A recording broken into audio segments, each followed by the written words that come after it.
The Philippines, a jewel of Southeast Asia, boasts a history as vibrant as its coral reefs. Long before colonizers, the islands pulsed with life. Barangays formed the bedrock of society. Led by the Datu, respected for wisdom and strength. Life revolved around nature's rhythms, fishing, farming, and trading with neighbors. Religion wove animistic beliefs and ancestor reverence, a mosaic of cultures, languages, and beliefs. The year 1521 marked a turning point in Philippine history. Ferdinand Magellan, a Portuguese explorer in the service of Spain, landed on the islands. Spanish colonization began in 1565 with Miguel López de Legazpi. Manila became the new capital in 1571. The galleon trade linked Manila to Acapulco, enriching the Spanish crown. Central to Spanish colonial efforts was the spread of Christianity. Spanish friars, arriving alongside conquistadors, embarked on a mission to convert the native population. They saw it as their Christian duty, a means of saving souls and securing Spanish control. The Catholic faith, with its emphasis on obedience and hierarchy, took root gradually. Ancient animistic beliefs, deeply ingrained in the Filipino psyche, proved surprisingly resilient. Instead of vanishing entirely, they often intertwined with Christian practices, creating a unique blend of faith. Churches, often built atop ancient places of worship, rose in towns and villages across the archipelago. The ringing of church bells, a new sound in the tropical air, marked the rhythm of daily life. Fiestas, vibrant celebrations honoring patron saints, became central to Filipino social life. The introduction of Christianity had a profound impact on Filipino society, shaping moral values, social norms, and cultural practices for centuries to come. While Spanish rule brought about undeniable changes, it was not without its shadows. The Filipinos, though generally peaceful, were not passive subjects. As decades turned into centuries, resentment towards colonial rule simmered beneath the surface. The encomienda system, a cornerstone of Spanish economic policy, granted Spaniards control over vast tracts of land and the labor of those who lived on it. Though intended to be a system of tribute and protection, it often devolved into exploitation and abuse. Forced labor, exorbitant taxes, and land grabbing fueled discontent among the Filipino peasantry. The growing power of the friars, who often wielded considerable influence over local affairs, further stoked the flames of resentment. The seeds of nationalism, though yet to fully blossom, were sown in the hearts of Filipinos who yearned for freedom and self-determination. By the late 19th century, the desire for change could no longer be silenced. The propaganda movement, led by educated Filipinos like Jose Rizal, emerged as a powerful voice for reform. Through their writings, they exposed the ills of colonial rule and advocated for greater autonomy. Rizal's novels, Noli Me Tangere and El Filibusterismo, became rallying cries for a nation on the cusp of revolution. His words, imbued with patriotism and a yearning for justice, resonated deeply with Filipinos from all walks of life. In 1892, Andres Bonifacio, a warehouse worker and self-taught intellectual, founded the Katipunan, a secret revolutionary society. Its aim was clear complete independence from Spain. The Katipunan's ranks swelled with Filipinos from all strata of society, united in their desire for freedom. The discovery of the Katipunan in 1896 sparked the Philippine Revolution. Bonifacio's cry of revolution echoed through the islands, signaling the beginning of a long and bloody struggle for independence. The Philippine Revolution, ignited by the cry of Pugad Lawan, raged across the islands. Filipino revolutionaries, armed with bolos and bamboo spears, faced a formidable Spanish army equipped with modern weaponry. Despite initial victories, the revolution faced internal divisions. Bonifacio's leadership was challenged by Emilio Aguinaldo, a young and charismatic general from Cavite. The Tejeros Convention, convened in 1897 to establish a revolutionary government, resulted in Aguinaldo's election as president.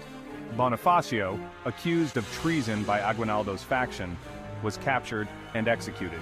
His death, though controversial, paved the way for Aguinaldo to consolidate power and continue the fight against Spain.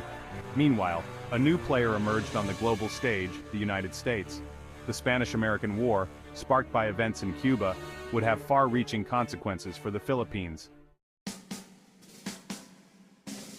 The Spanish-American War reached Philippine shores in 1898. The Battle of Manila Bay, a decisive American naval victory, crippled the Spanish fleet and shifted the balance of power. Aguinaldo, seeing an opportunity in the unfolding events, returned from exile in Hong Kong. With American support, Aguinaldo's forces liberated key areas from Spanish control. On June 12, 1898, from the balcony of his home in Kawit, Cavite, Aguinaldo proclaimed Philippine independence, a moment etched in the nation's memory. A new flag, symbolizing freedom and hope, was unfurled. A national anthem, its lyrics imbued with patriotic fervor, was played for the first time. The Philippines, it seemed, had finally broken free from the shackles of colonialism.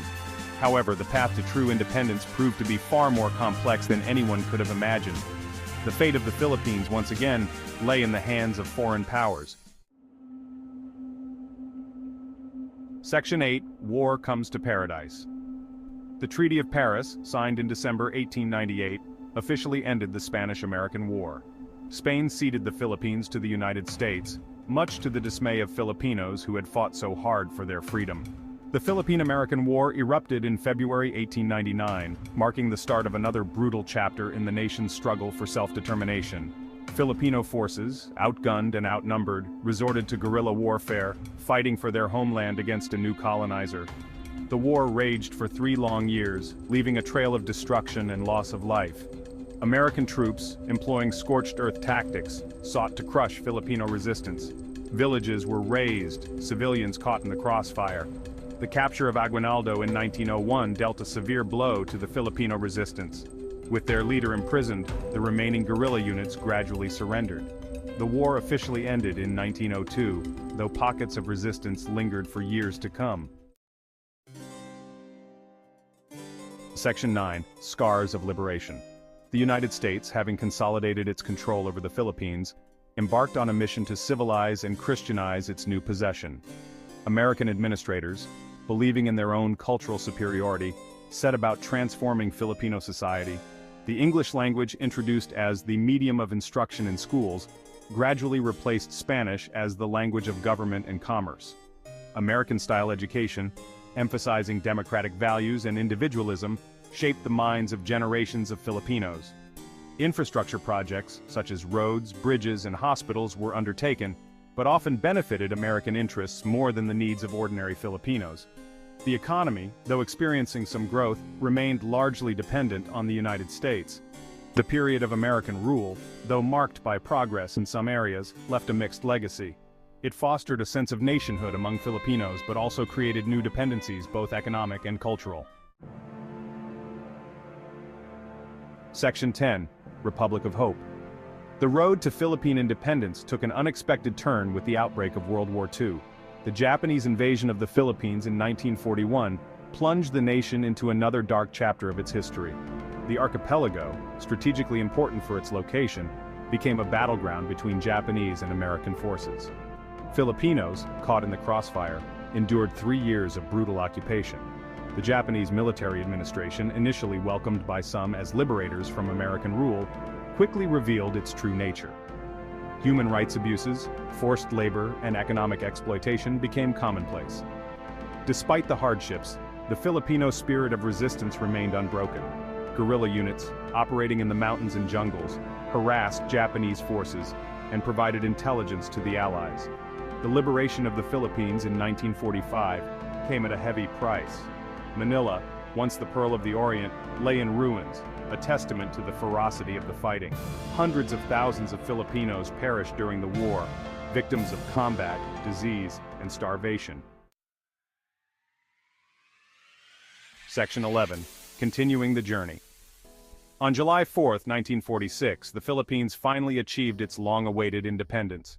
The American flag was lowered for the last time, replaced by the Philippine flag, a symbol of hope and resilience. The newly independent nation faced daunting challenges. Rebuilding a war-torn economy, addressing widespread poverty, and healing the wounds of the past were just a few of the tasks that lay ahead. The Philippines, throughout its long and tumultuous history, has demonstrated remarkable resilience. From the ancient barangays to the struggles against colonialism, from the devastation of war to the triumph of independence, Filipinos have shown an unwavering spirit. The story of the Philippines is a testament to the enduring power of the human spirit, a reminder that even in the face of adversity, the dream of freedom and self-determination can prevail.